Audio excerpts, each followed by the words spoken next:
கோலி talk Kollywood news. Budget எகிரிடுன்னு வெளிநாடு போக தடை போட்ட விஷால் சமீப காலமா படத்தோட கதையில கவனம் செலுத்துறதை விட பிரம்மாண்டங்களை புகுத்துறதுல இயக்குநர்களோட கவனம் அதிகமாவே இருக்கு. அதனாலதான் ஓரிரு பாடல் காட்சிகளுக்காவது வெளிநாடு போகலன்னா அது ஒரு பெரும் குறையாவே நினைக்கிறாங்க.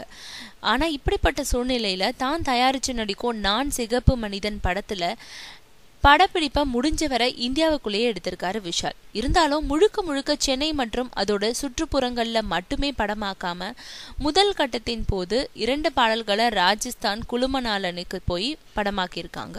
ஆனா இப்போ எஞ்சி இருக்கும் பாடல்களுக்கு வெளிநாடு போனா நல்லா இருக்கும்னு டைரக்டர் திரு கேட்டுக்கிட்ட போது அதெல்லாம் வேணாம், அப்படி போனா பட்ஜெட் போட்டதை விட தாறுமாறா எகிரிடும்னு அதுக்கு தடை போட்டு இருக்காராம் விஷால்.